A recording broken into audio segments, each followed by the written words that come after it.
खुदावंद यीशु मसीह के फ़तेहमंद नाम में आप सबकी सलामती हो। खुदावंद का फ़ज़ल और उसके मेहर की नज़र आप सबके साथ हमेशा इसी तरह से रहे, आमीन। अजीज़ों, अगर हम रूत की ज़िंदगी पर गौर करें तो इसकी ज़िंदगी से हम बहुत कुछ सीखते हैं। एक ऐसी औरत जिसने एक बूढ़ी औरत की फर्माबरदारी की और बरकत पाई, फिर उसे शौहर भी मिलता है, औलाद भी मिलती है, और वो उसकी नस्ल में से दाऊद पैदा होता है, और फिर दाऊद की नस्ल में से एक ऐसा आता है जो कि नस्ल इंसानियत को बचाने वाला होता है। सो होता क्या है, रूत जो कि है मुआबी होती है, लेकिन वो बड़े जोश के साथ अपनी सास से कहती है कि तेरा खुदा मेरा खुदा होगा। सो जब भी हम अपने मुंह से ये डिक्लेयर करते हैं कि खुदावंद तू ज़िंदा खुदा है, खुदावंद तू मेरा प्रोवाइडर है, तू मेरा छुड़ाने वाला है, तू मेरा बचाने वाला है, तो बेशक वो हमारे हक़ में चीज़ों को बदलना जानता है। बेशक वो हमारी दुआओं को सुनता भी है और फिर उनका जवाब भी देता है। रूत एक मुआबी थी। मुआबी वो लोग थे जिन 7 कौमों में से खुदा ने मिलने से या इनमें जाने से या इनकी बेटियों को ब्याने से मना किया था। मुआबी उनमें से आते थे। रूत को खुदा माफ़ करता है। रूत अपनी सास के साथ रहने का फ़ैसला करती है।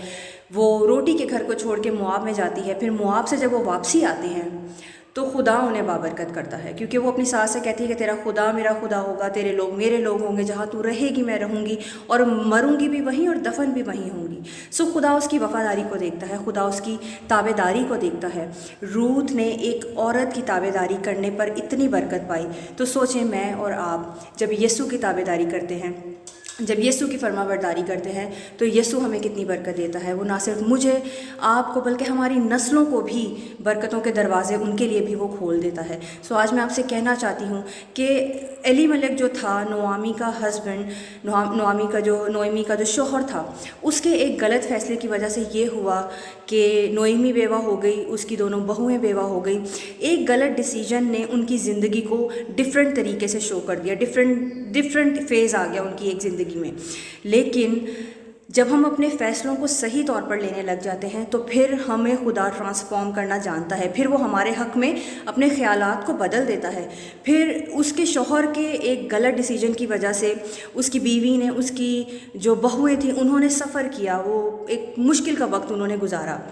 लेकिन जब उसकी सास ने, नोएमी ने जब एक सही फ़ैसला लिया तो खुदा ने उसे बरकत भी दी। सही फ़ैसला हम किस तरह से ले सकते हैं, किस तरह हम ये सोच सकते हैं, ये जान सकते हैं कि ये फ़ैसला, ये बात या ये जो काम हम कर रहे हैं ये ठीक है। हम कलाम को जब जानते हैं या जब हम खुदा के रूह को इजाज़त देते हैं कि मुझसे बात कर, मेरी ज़िंदगी में काम कर, तो हम सही तौर पर फ़ैसले लेने लग जाते हैं। तो हम अपनी ज़िंदगी में बिल्कुल परफेक्ट तो नहीं हो सकते, लेकिन सही चीज़ें करने लग जाते हैं। हमें वो काम करने हैं जो कि खुदा की नज़र में सही हैं, जो कि खुदा की नज़र में ठीक हैं। हम में से परफेक्ट कोई भी नहीं है, हम सब गलतियां करते हैं। हाँ, अक्लमंद इंसान वो है जो कि अपनी पहली गलतियों से सीखे, ना कि उनमें दोबारा से पड़ जाए। हमें अपनी गलतियों ख़ताओं की माफ़ी मांगते हुए और ये डिक्लेयर करते हुए कि मेरा खुदा ज़िंदा खुदा है, मेरा खुदा हर एक चीज़ को करने की कुदरत रखता है, हमें इस तरह से आगे बढ़ना है, हमें इस तरह से उसके नाम को इज़्ज़त और जलाल देनी है। रूत के लिए मुआबी होते हुए बैतलहम का दरवाज़ा खुला।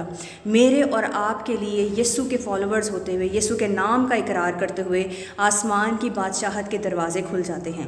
सो अपने मुंह से इकरार करें कि वही बादशाहों का बादशाह है, वही है जिसके आगे हर घुटना झुकेगा, वही है जिसका हर ज़बान इकरार करने को है। सो देखें, मेरी और आपकी नस्लों के लिए बादशाहत रखी गई है। हमने वहाँ उसे कुदूस कहना है, वहाँ उसके नाम को इज़्ज़त और जलाल देना है।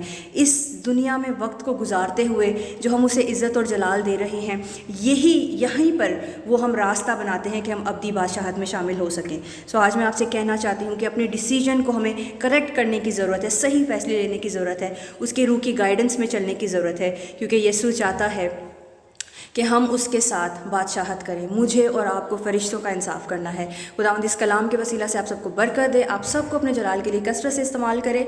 आमीन। God bless you all.